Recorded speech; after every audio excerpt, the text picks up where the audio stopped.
Коми появится высшее почетное звание Герой Республики Коми. По поручению главы региона Владимира Уйба подготовлен законопроект. Он будет рассмотрен на ближайшем заседании сессии Государственного совета.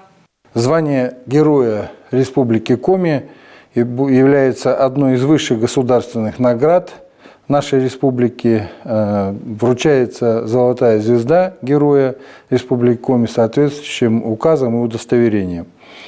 Им будут удостаиваться граждане, которые проживают или проживали на территории Республики Коми за совершение героических поступков, подвигов, которые служат примером доблести и отваги. Конечно, сегодня, особенно когда идет специальная военная операция, сотни и тысячи наших ребят из Республики Коми доблестно и геройски воюют. И, безусловно, у нас сегодня очень важно поддержать наших героев, реальных героев, поддержать вот таким государственной наградой, государственным признанием его доблести и заслуг.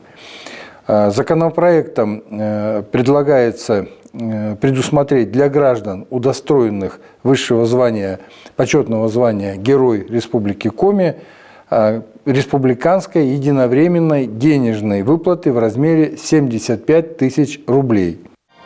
Как отметил Владимир Уйба, герои живут среди нас. Это могут быть как хорошо подготовленные профессионально, так и совершенно обычные люди, готовые в любой момент, порой рискуя жизнью, здоровьем, прийти на помощь тем, кто в ней нуждается.